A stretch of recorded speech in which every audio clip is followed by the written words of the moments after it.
Assalomu alaykum qadrli futbol ishqibozlari. Intervyu vaqti loyihasining navbatdagi sonini e'tiboringizga havola etamiz. Loyihamizning navbatdagi soni mehmoni esa jamoamizning yosh futbolchisi, iqtidorli futbolchi Muhammadali Musaxonov. Muhammadali, studiyamizga xush kelibsiz. Avvalambor assalomu alaykum. Meni shu yerga taklif qilganlaringiz uchun kattakon rahmat aytmoqchiman. Muhammadali, mana jamoamizda eng yosh futbolchilardan birisiz va bu yil bir qator uchrashuvlarda maydonga tushdingiz. O'zi umuman olganda katta futbol muhitiga ko'nikish jarayoni qanday kechmoqda? Albatta, katta futbolga o'tish oson bo'lmadi. Surxon jamoasiga kelib qo'shilganimdan buyon 2-3 o'yinlarda tushib, shu murabbiyning ishonchini oqlashga harakat qildim va Surxon jamoasi men o'ylaganimdan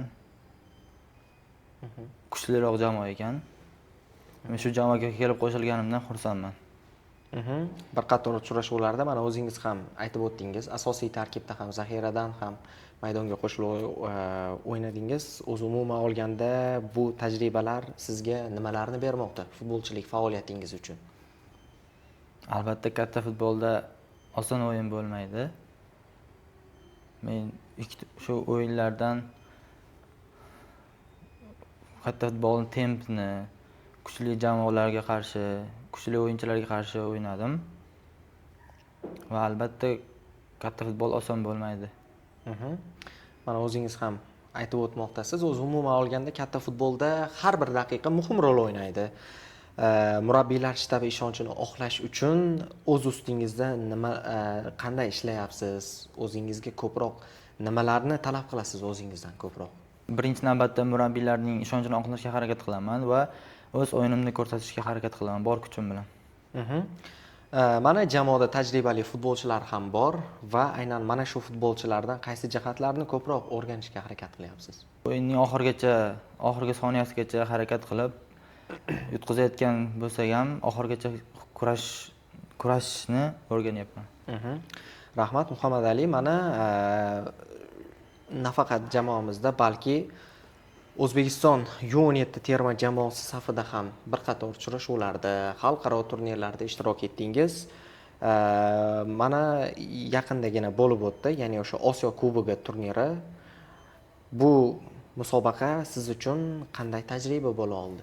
Bu musobaqa bizning birinchi katta musobaqamiz bo'lgani sababli yaxshi natijalar bilan qaytdik va bu final o'yinini emotsiyalarini hech qaysi o'yinda hali ko'rmadim. Muhammadali, mana shu musobaqa davomida, turnir davomida eng yodda qolgan uchrashuv qaysi terma jamoaga qarshi kechdi? Osiyo chempionatida albatta final o'yini bo'ldi. Saudiyaga qarshi ikkita o'yinchi kam bo'lib o'ynadik, 9-11. O'sha eng yaxshi o'yinlardan bittasi bo'ldi. Eng qiyin bahschi qaysi jamoaga qarshi kechgan? Eng qiyin uchrashuv. Osiyo chempionatida eng qiynalgan jamoamiz Xitoy terma jamoasi bo'ldi. Guruh bosqichida ikkinchi o'yinimiz, shularga qarshi sal qiynaldik. Terma jamoadagi muhit va talablar sizga qanday saboqlarni beradi?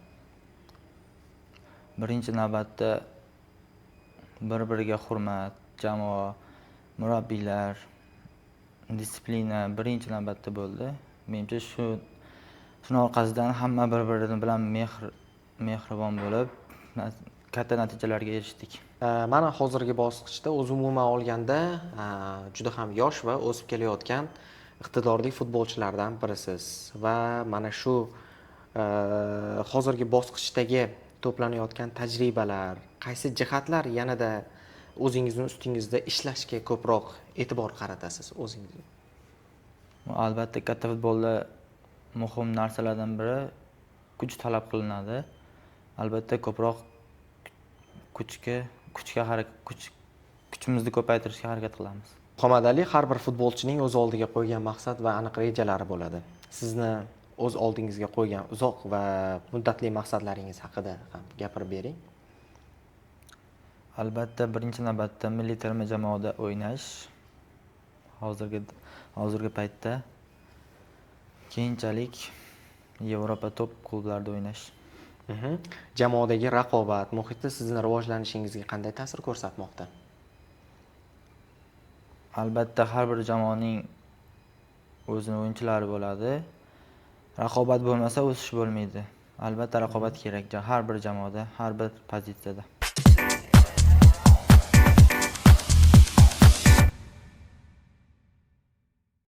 Rahmat Muhammad Ali. Endi esa odatdagidek ko'rsatuvimizning o'z an'anasiga sodiq qolgan holda blitz savollariga ham o'tsak.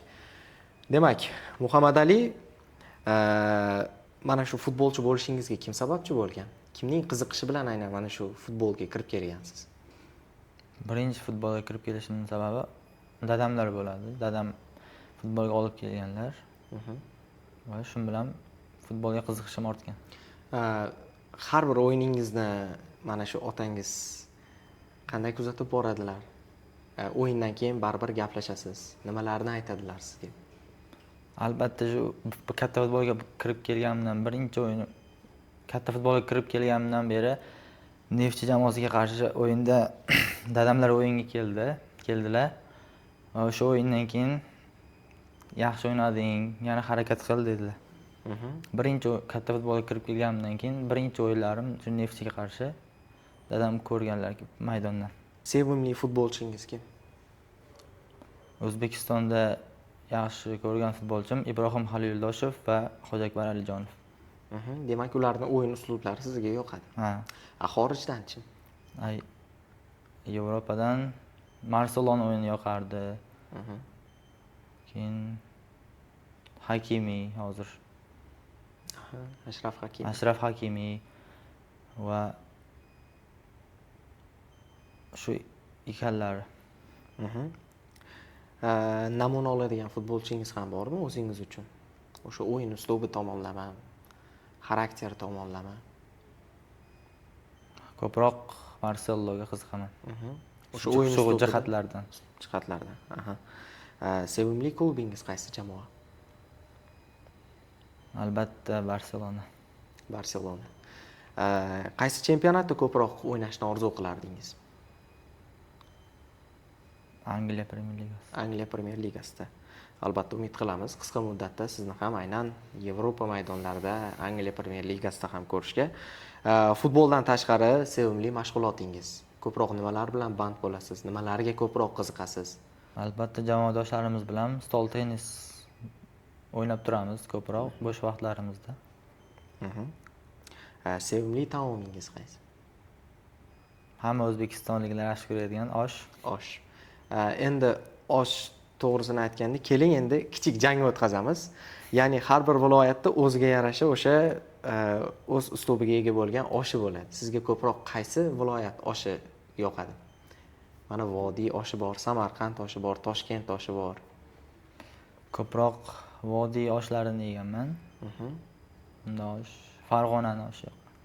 Endi keling, yana bir kichik jamoamizning kichik jangini ham o'tkazsak. Mana asosiy jamoamizning oshpaz bor, Nasimjon aka, va U21 yoshlar jamoamizni ham oshpazi bor, ya'ni Murodjon aka. Ko'proq biz Murodjon akani erkalab doda deb chaqiramiz. O'zi Nasimjon akani ham xuddi shunday chaqiramiz. Keling endi kichik mana shu yerda jang. Nasim akani oshlari ko'proq yoqadimi yoki Murod akani oshlari? Hali Murod akani oshlarini yeb ko'rmadim, lekin Nasim akanikini yeb ko'rganimdan keyin Nasim akaniki yoqib qoldi. Demak, Murod aka, yeb ko'rmadim. Sizga murojaatimiz aynan Muhammad Ali uchun U21 jamoasi qarorgohida osh tayyorlasangiz chaqiring. Albatta, tatib, biz ham birga qo'shilishib tatib bahosini beramiz. Jamoadagi eng yaqin do'stingiz kim? Behruz Karimov edi, u ham hozir milliy terma jamoada jahon chempionatida. Ko'proq Muhammad Ali gol urishni yoqtirasizmi yoki gol muallifi bo'lish ko'proq yoqadimi sizga? Albatta gol urish hammaga yoqadi. Lekin himoyachilar uchun birinchi navbatda himoya talab qilinadi. Albatta ko'proq assist bo'lish. Muhammad Ali, o'sha yoshlik paytingizdagi eng katta orzungiz nima bo'lgan va hozirgi orzungiz nima? Yevropada o'ynash eng birinchi maqsadlarimizdan biri. Yana bir savolimiz. Bir kunlik ta'til uchun qaysi davlatga borishni xohlardingiz? Ispaniya davlatiga. O'zbekiston milliy terma jamoasi safida o'ynashmi yoki Yevropa Chempionlar Ligasida g'olib bo'lishmi? Albatta, birinchi navbatda O'zbekiston milliy terma jamoasida o'ynash. Orzuyingizni 3 ta so'z bilan ta'riflab bering. Albatta, maqsad, harakat, natija. Burxon muxlislariga kattakon rahmat aytmoqchiman. Bizni qo'llab-quvvatlab turganlari uchun. Albatta, ishonchlarni oqlashga harakat qilamiz. Kattakon rahmat. Rahmat Muhammadali, ajoyib va qiziqarli suhbat uchun sizga o'z minnatdorchiligimizni bildirib o'tamiz. Hurmatli futbol ishqibozlari, intervyu vaqti loyihamizning navbatdagi soni mehmoni jamoamizning yosh va iqtidorli futbolchisi Muhammadali Musaxonov bo'ldilar. Ularga o'z minnatdorchiligimizni bildirib o'tamiz. Hurmatli do'stlar, aynan loyihamizning navbatdagi sonida yana qaysi futbolchi loyihamiz mehmoni bo'lishni xohlardingiz? Buni izohlarda yozib qoldirishingiz mumkin. Biz aynan ana shu futbolchini studiyamizga taklif etamiz. Keyingi ko'rsatuvlarda ko'rishguncha sog' va salomat bo'ling.